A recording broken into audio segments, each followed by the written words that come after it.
Festival of the Lost is back in Destiny 2 today for the next 3 weeks, meaning we can don spooky masks and run around the haunted forest looking for candy and chocolate strange coins. There's a few steps to go through before we can access the haunted forest, so stay tuned to find out more about how to access the haunted forest in the Festival of the Lost 2020. And if you're new around here, don't forget to hit that subscribe button down below for all the latest Destiny 2 content and turn on notifications by hitting that bell. So when you first load up Destiny 2 today, you'll get a notification saying that the Festival of the Lost is live. And the first thing to do is head on down into the tower, have a chat with Space Grandma to get the festivities going. And when I say Space Grandma, I do mean Eva Levante. Eva seems a little bit pensive this Festival of the Lost. I don't know whether it's because some huge pyramid ships have parked near our planets and moons, or it's because Beyond Light was delayed, but either way, she's got a quest for you called Festival of Masks. The first step is pretty straightforward, and that's speak to Eva herself. The next step of the quest is to pick up one of the masks that Eva offers, and they come in 3 flavours. So we've got Arc, Solar and Void. Pick the one you want and then put it on, and they're all 750 power, so it's going to lower your overall power level, but once you pick up the mask from Eva, definitely put it on. Don't forget, because this is going to be key to completing the introduction quest as well as getting all the goodies from the Festival of the Lost. So now you've got the mask, you can browse Eva's wares and you'll see the bounties, the masks and the rewards for the event. So you can pick up bounties for XP and Bright Dust rewards. They're normally pretty generous during this kind of event, and if you want you could save them for Beyond Light if you're planning on hoarding bounties. But if you do want to get extra chocolate strange coins, then you can turn in those bounties and you can trade them in for those masks later on. The masks Eva has are ornaments for the mask that you just picked up, so once you've got enough chocolate strange coins you can trade them in for these new mask ornaments. And you can use ones from previous years if you've taken part in any Festival of the Lost events before. The rewards for the event this time include a sparrow, a ghost and a ship, and they all have that unique mummified look and feel to them. There's also a bunch of ornaments in the Eververse store, so if you want to pick up any of the Halloween costumes this time. The Hunter costume looks pretty good, but I could probably take or leave the Warlock or the Titan one. So now you've had a chat with Eva, you want to speak to Spider for the next step of the quest. So you want to head on over to the Tangled Shore and have a chat with Spider, who's in his normal place. Spider wants you to hunt down the caches, and they're the chests at the end of the haunted forest, and open them with adaptive ciphers which are dotted around the solar system.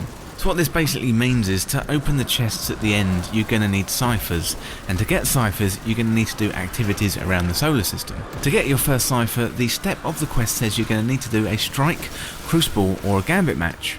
You want to make sure that you're wearing your mask while you're doing that activity. In fact, I would just wear your mask the whole time that you're taking part in Festival of the Lost. And for this part of the quest I did a quick strike and then a cipher dropped for me. But now you've got the cipher, the haunted forest is going to open up for you, and you can access this from the director in the tower, it's near Eva, or you can walk in the tower and interact with the icon next to Eva herself. Again, make sure you're wearing your mask throughout runs of the haunted forest. So the objective of the haunted forest is to get through as many waves as possible. So you want to run through the forest and note the percentage bar going up in the bottom left hand corner of the screen, and your objective here is to get the bar to 100%. Once you do, then you'll face off against a mini boss, and then it's time to do the whole thing over and over again. The enemies will get progressively harder as the waves go on, and the enemies do start to hit pretty hard, as you're probably going to die a bit as the waves get increasingly more difficult. So what you want to do is get as far as you can before the timer runs out, and then collect your prize at the end. I don't know if it's just me and if this is a thing for this year, but I got a pretty good stat roll exotic helmet in the middle of my first run. Like I say, I don't know if it's just luck, or maybe the haunted forest is extra rewarding this year, and maybe this is kind of an end of Shadowkeep thing, but hopefully the haunted forest is going to be really rewarding this year. Well, keep an eye out for me and let me know down in the comments if you get any exotic drops in the haunted forest. So when the timer runs out and you're transported back to the platform, you've got to be careful because the platform does open up in front of you and you're going to fall into a pit, and in that pit is going to be a huge enemy with a big axe. You want to make sure you get out of the way of him so you can climb up the side, run along to the end and then collect your reward. Make sure you use your cipher on the chest at the end, keep an eye out for those rolls of auto rifles, and you get masks too. Once you're finished with your run through the haunted forest, you want to head back to Eva. You can trade in your candy for a reward like the mummified sparrow, or ship, or ghost. And then there's masks that you can buy with strange coins, and there's the auto rifles you can farm from the haunted forest itself. One final thing, if you want some freebies, you can jump up in the tree in the tower for some hidden candy and some chocolate strange coins, so make sure you don't miss out on those freebies. Well, let me know what you think down in the comments. Are you going to be farming for those auto rifles and masks, or are you just waiting for Beyond Light at this point? Well, that's it for this guide on how to access the Haunted Forest in Destiny 2, and thank you so much for watching. For more Destiny 2 content like this, hit that subscribe button down below and subscribe to This Week in Video Games. If you want to join the community, check out the Discord link in the description, or you can follow me on Twitter at TWIVG Podcast. If you enjoyed this video and found it useful, liking and sharing the video would really help me out. Otherwise, check out these other videos on the channel. Thanks again, and I'll see you in the next video.